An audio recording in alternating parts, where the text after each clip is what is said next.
nuevo récord en relación a inflación interanual. Vamos a ir viendo cuáles son los puntos para desglosar un poco, pero recordemos cuál fue la inflación de diciembre. 5.1%. Era una inflación que era mirada con buenos ojos por parte del Ministerio de Economía, pensando que iba a decrecer para el mes de enero. Pero la verdad es que las consultoras privadas le dieron en la tecla, ¿no? Estaba mucho más cerca del 6% que del 5%. Sí, y además digamos que la inflación del mes de diciembre, Massa había señalado, va a estar por debajo del 5% y finalmente, como decías, fue el 5,1%. En este caso ya se abrieron algunos paraguas en el sentido de, bueno, saber que iba a ser más alta. Ahora buscan pelear el número de febrero en cuanto a medidas varias. Vamos a estos datos, importante. Lo que más aumentó, un 9%, recreación y cultura. Un 8% vivienda, agua, electricidad, gas y otros combustibles. Un 8% comunicación. Un 7,3% bebidas alcohólicas y tabaco. Bienes y servicios varios, 6.8%, y también 6.8% alimentos y bebidas no alcohólicas. ¿Sí? Por encima entonces de la inflación general vuelve a quedar alimentos y bebidas no alcohólicas. Después seguimos con restaurantes y hoteles, un 6.2%, nivel general del 6%, y después por debajo del 6% los siguientes rubros. Transporte 5,9%, equipamiento y mantenimiento del hogar 5,4%, salud 4,9%, prendas de vestir y calzado 2,3% y educación 1,1%. Hay que tener en cuenta, bueno, las prendas de vestir finalmente están por debajo del promedio, esto es una cosa que se ha logrado, pero hay que tener en cuenta que lo más sensible ha sido recreación y cultura. En estos términos estamos hablando de vacaciones. Sí, es estacional. Estacional. 9% es una barbaridad, pero igualmente es un punto estacional, ¿no? Definitivamente. Pero seguimos con alimentos y bebidas no alcohólicas en un número muy alto, 6.8%, teniendo en cuenta que en enero ya empezaron a funcionar los distintos programas que le ponían el pie, ¿no? Que le ponían un freno a los aumentos. Definitivamente. Hay un 0,8% por encima del promedio general de inflación que tienen que ver con las bebidas y los alimentos, ¿no? Que es el punto más sensible. Por ejemplo, ayer hablando con un comerciante de barrio me decía, pasa con la carne, que en este mes me han aumentado un 20% la semana pasada, un 10% esta semana, solo en la carne, pero que todas las otras cuestiones de la economía que tienen que ver con las grandes marcas de gaseosas, de lácteos y demás, directamente por WhatsApp permanentemente está la actualización de esos aumentos que se van dando semana a semana. Y son números naturalmente que preocupan respecto de la perspectiva inflacionaria de este 2020. Porque además la perspectiva, bueno, a ver, en el presupuesto se ha votado un número que por este primer número del año parecería muy alejado, el 60% de inflación anual. Ya las privadas con los primeros datos de enero están diciendo que la inflación anual, la acumulada de este año, estaría por encima del 95%, ¿no? Muy por encima entonces de lo que marca ese presupuesto nacional. En relación a este punto también tenemos que decir que desde el Ministerio de Economía querían una inflación mucho más cerca del 3% y por eso los aumentos por fuera de los acuerdos no pueden superar el 3.2%. Así son los acuerdos por parte de la Secretaría de Comercio Interior. Pero la verdad es que si estamos pensando en un futuro de un 3% de aumento mensual, no sé en qué mes podría ocurrir eso estando en enero con un 6%. Bueno, son algunas de las preguntas que nos hacemos y que se hacen desde el punto de vista económico, ¿no? En estas horas, recordemos que en el día de ayer Sergio Massa, cuando anunció los acuerdos por la carne, por los precios de la carne, dijo, vamos a tomar más decisiones en la micro y en la macro. Bueno, veremos cuáles son, ¿no? Porque muchos economistas hablan de que si no hay cambios en la macro, no hay cambios de fondo. Vamos a preguntárselo a nuestro invitado, que es justamente economista, Juan Albornoz. ¿Cómo estás? Bienvenido. Muchas gracias por la invitación. ¿Cómo estás? Bueno, ¿hacen falta qué cosas para que se reduzca este 6%? Bueno, yo creo que esto responde a toda una economía que tiene las expectativas desancladas. Entonces, cuando el gobierno sale a decir tratamos de apuntar al 3%, lo que está tratando de hacer, valga la redundancia, es anclar expectativas. Vayamos al 3%. Ahora, nos ponemos a pensar, y digo, la tasa de interés que paga el Banco Central rinde más de 6%, para hacerla fácil. Los plazos fijos minoristas que nosotros podemos tener, más de 6. Todas las colocaciones, 5,5, 6. Entonces, toda la nominalidad de la economía, cuánto crece la cantidad de billetes de la economía mes a mes, está más o menos corriendo al 6% mensual. Entonces, de base, que es algo que vos estás haciendo para tratar de frenar al dólar, por eso sube la tasa al Banco Central, de base vos ya estás dejando que la economía corra a esa nominalidad. Es muy difícil que si tenés todas las inversiones, para hacerlo fácil para el público, Sí. devengándote un 6% mensual, que la inflación baje al 3%. Y acá hay otras cuestiones. Año electoral donde vas a tener que ajustar el gasto, te lo pide el FMI, lo tenés que hacer por lo que está pasando con la macro también, y las partidas que te quedan para ajustar son las que no ajustaste en años anteriores. ¿Qué quiero decir con esto? En la gestión anterior dolía al bolsillo la suba de las tarifas de luz, gas, agua, principalmente luz era la que más dolía. Sí.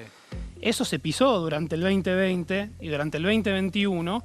Y Coincidentemente con la pandemia, que era un momento Claro, complejo. uno puede después estar de contra o no. No, pero estoy haciendo una descripción de lo que probablemente también haya motorizado esas decisiones, ¿no? Sí, totalmente. Digo, en un contexto donde tenés la economía cerrada, la gente sin cobrar un mango, Claro. es muy difícil decirle tenemos que mantener los aumentos por arriba de la inflación. Claro. Ahora, Argentina históricamente sabe que atrasar tarifas en algunos años es postergar inflación futura. Fíjense que uno de los datos, recién lo veía cuando estaba llegando, acaba de salir, pero estacionales y regulados, puntualmente regulados, vino muy alto en enero. Entonces, en los próximos meses que vos vas a tener que ajustar tarifas para cerrar el déficit fiscal, porque es muy difícil decirle a una persona vas a dejar de cobrar AUH en un año electoral, o a los jubilados no compensarlos o no tratar de llevarlos más o menos a la par de la inflación, porque son votos. Bueno, de hecho no se pudo lograr que no tuvieran un bono los de la mínima, porque si no, es inviable una jubilación de 58.000 pesos. Estamos de acuerdo. Ahora, ¿qué es lo que va a pasar con tantos acuerdos de precios que hay en donde se quiere estancar el aumento mensual en un 3.2 con una inflación de un 6? ¿Cuánto se va a poder concretar eso? O mejor dicho, respetar. ¿Cuánto va a respetar el comerciante o el mayorista esos acuerdos? Es oferta y demanda.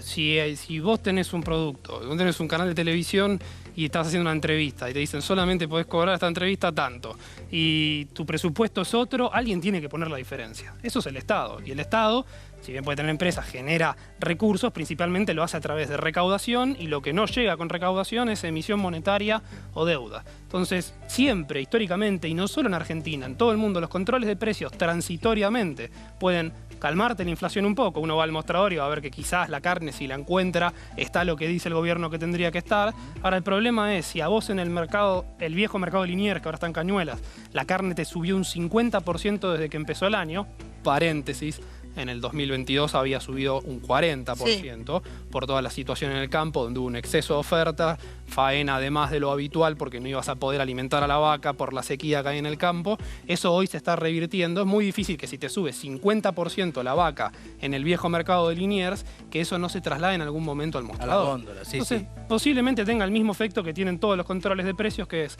transitoriamente una baja artificial, un mes, 2 meses, después faltantes, y al momento en que hay faltantes, dos cosas. Cambios de productos, no sé cómo será con el corte de asado, pero será asado premium, y ahí está el aumento. Claro. O lo que vemos con las góndolas, digo, si regulan un yogur, la misma empresa le cambia al yogur la etiqueta y el peso y es otro yogur. Y no es que sean malos los empresarios, hay que cubrir ese hueco.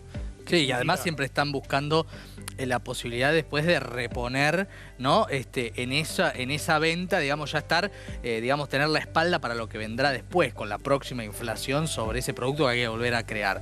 Te quiero preguntar, Juan, respecto de algo que dice Massa y que en el frente de todos parece no haber una discusión tan en voz alta sobre algo que, no estoy adjetivando a favor de esto ni en contra, parece estar creciendo como consenso político, que es trabajar sobre la macro, ordenar números, y parecería que el 2023, gane quien gane, va a tener algo de eso. Veremos en qué medida. ¿Qué puede hacer en este marco particular de año electoral y con lo que significa el frente de todos heterogéneo, Massa, para que la macro ayude a ordenar la micro? Bienvenida resumidas cuentas, bienvenida a la conciencia fiscal. Muchos de los problemas que tenemos es por desmanejos fiscales en el pasado, en años anteriores. Uno puede decir la pandemia y qué ibas a hacer si no. Bueno, tuviste los problemas donde solo lo tuviste que financiar con emisiones o tiene sus problemas, pues tenías el mercado de deuda cerrado. Ahora después no corregiste eso. Países vecinos, Brasil, por ejemplo, corrigió fuerte el déficit primario que tuvo por la pandemia. Chile también, eso nosotros no lo hicimos y hoy pagamos las consecuencias, que es un banco central teniendo que salir a recomprar la deuda del Tesoro en el mercado y emitir para tratar de financiar al Tesoro en niveles que la macro nos está diciendo esto no aguanta. Entonces, primer punto, bienvenida a la conciencia fiscal. En segundo lugar, me cuesta creer que se pueda llevar a cabo un ajuste sustancialmente grande este año, que es un año electoral. Claro. En algún momento el tiempo político va a primar por sobre el tiempo económico, porque se definen los próximos 4 años. Sí. Entonces yo creo que el primer aspecto que en lo personal a mí como analista me gustaría ver es prudencia por parte no de las dos coaliciones, de todo el arco político en lo que tiene que ver con el manejo de la deuda, los comentarios al respecto. Y hago un asterisco porque estás refiriéndote al comunicado de Juntos por el Cambio, que generó mucha inquietud respecto de si eventualmente ganasen, no pagarían quizás la deuda en pesos. Después le bajaron el precio a eso de Juntos por el Cambio, pero generó inquietud en el mercado. Desconozco qué harían. Una cosa es blanquear la situación que uno heredaría, y ahí entran los sesgos necesarios de cada coalición, que están para eso. Sí. Otra cosa es llevar temores al mercado con lo sucedido el año pasado. Hoy, la de gran diferencia con el 2015 y la gran diferencia con el 2019 es que tenés una economía con un cepo muy fuerte, entonces grandes jugadores que están en el mercado de deuda en pesos no tienen forma de dolarizar. Entonces son pesos que están atrapados, eso es un punto a favor. Ahora, si vas a levantar el cepo el año que viene o no, es una de las grandes incógnitas. Lo primero que yo espero es traten de no llevar más ruido a la economía desde la política. Ese es el primer punto. El segundo punto es no cambiar justamente lo que viene haciendo el gobierno, sea por necesidad, por decisiones, o se los dejo a ustedes, que es esta mayor prudencia fiscal, un poquito, desde mediados del año pasado. Entonces, si eso se revierte porque empieza a primar el tiempo político, necesitamos votos, ahí podemos tener un problema, porque la macro está muy delicada. Ahora, todo este desdoblamiento de los dólares, ¿no? Estos 7 tipos de dólar que tiene la Argentina, ¿en algún punto nos generan también incertidumbre en el mercado? Sí, yo creo que ya es un mercado que se acostumbró a trabajar con esta cantidad de dólares. Son situaciones insostenibles y es el resultado de poner un cepo. Hacemos un cepo, no es exactamente lo mismo, pero el control de precios que ustedes me preguntaban de la carne te va a generar una carne blue en algún momento. Cuando no consigas el asado, la tapa de nalga, el corte que sea en el supermercado al precio de precios cuidados, sí vas a ver el corte al precio que al comerciante, al mostrador, le termina cerrando, o quizás no, pero está más cerca del equilibrio, digamos. Claro. Es lo mismo con los dólares. Claro. Vos tenés... La escasez de dólares, ese tema transversal del conflicto argentino. Escasez después de que el campo el año pasado, toda la economía, pero particularmente la agroindustria, liquidó divisas en un nivel que nunca se había visto en la historia argentina. Entonces, escasez de dólares con oferta de dólares récord. También tuviste una suba muy fuerte de importaciones. ¿Y por qué crecen tanto las importaciones? Dos grandes motivos. Uno, si crece la actividad económica, como creció el año pasado hasta más o menos septiembre, octubre, uno podría decir, suben las importaciones, porque necesitamos bienes importados para producir, tecnología, claro, insumos, bienes intermedios, autopartes, etc.